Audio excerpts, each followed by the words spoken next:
Hey folks, welcome back to the ranch. So real quick here, we're gonna give you a short video on how to make your own charcoal kiln. We've had millions of views and thousands of questions on how to make it, what it is, what it does, and what the purpose is of charcoal. Okay, so we got here our holes drilled about 5 inches. And those are just going to take and allow the holes that are in these pipes inside there to channel gases into here. Okay, measure our spacing.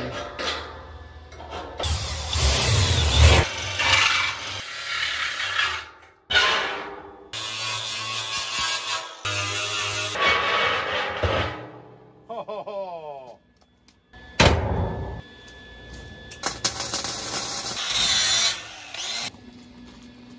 All right, got that. So we're just gonna drill some holes across this fire bar and up these tubes. There is no method to the madness here, really. We're just drilling a bunch of holes in this thing. So last time the holes were too small, so they came out with way too much pressure.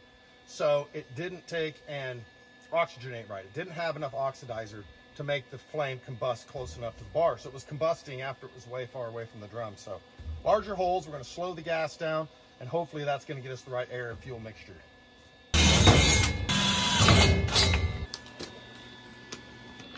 5/16 bit, 1.5 by 1.5 box tube, and it's got a 10 gauge wall thickness.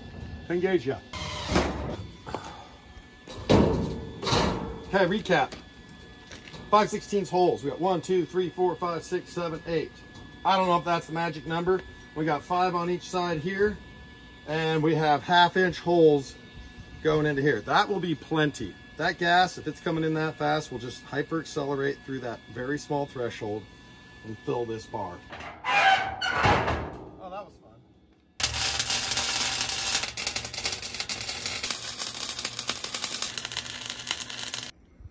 Okay, so we got this guy done. Good enough. This made me cuss a lot welding in here, going through that really thin metal. You're gonna burn through, you're gonna blow through, you're gonna cuss your brains out, especially if you're running flux core. It's not fun, but that's okay. We got it done. It's pretty ugly, but it's gonna work. So it's gonna sit over the fire, just like that. Did a little Superman wardrobe change here. Get rid of all that metal that was on me. Here we go, just burning the barrel. Make sure it's clean. Just a little bit of paint on it.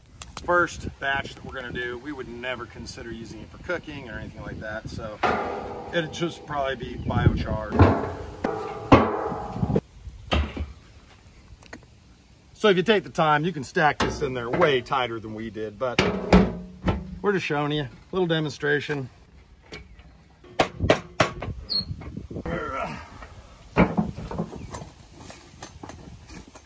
Had a bunch of people say stuff like, "It's so wasteful, you're using wood to make charcoal." Well, you have to have a heat source. So you can start a fire in a drum, start burning it, burn it down to a bunch of embers like that, stack a bunch more wood on it, get that going, and then seal it. That's another way of doing it, or a pit underground. One way or another, you're gonna consume wood to generate the heat to create pyrolysis. But if you look over there, that is all scrap, and we have to burn it anyway. So we're not too worried about burning a little bit of wood. All this is about is making high quality, affordable charcoal. All right, here's our makeshift heat shield. Just gonna set it on there and let it cook down. Okay, we're 13 minutes in to the burn, and I'm already hearing some gases coming out of the jets or the nozzles. Now, most of it's probably steam, obviously, right now. So it'll take some time for it to actually start making the combustible gas, but it's definitely off gas and you can hear it. Listen.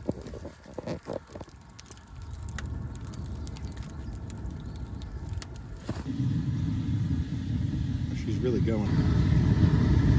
1:17 now. So what do we got? Roughly 45, 47 minutes later. And it's going. I mean, you can hear it. It's really gassing off, and it's flaming hard now. Okay, we're gonna lift this thing up and show everybody kind of what's going on down there. See that raging inferno? That is perpetual now. It is firing itself. Ooh, that's hot. Let's do it one more time, boys. I'm gonna get over here and get a better view from this side. Okay. It is so hot. Oh. 1, 2, 3. Lift it up. God, it's so hot. See that? It's cooking itself. So it's no longer requiring the fuel, the wood that we started the fire with. It is now cooking itself. So that's the idea. Yeah, this thing's working really good. It's working way better than the original kiln. It has larger holes, so it is properly mixing more air with the fuel, and so it's completely combusting underneath it. It's really ripping. I think that this thing's gonna be done in real short order, so.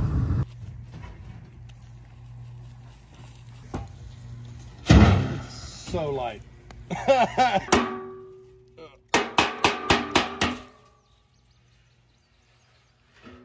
Well, what do you know? Look at that. It's still hot in there, but that is some very, very light, flaky charcoal. It works killer. We've done this before. I'm telling you, it makes some really, really nice charcoal.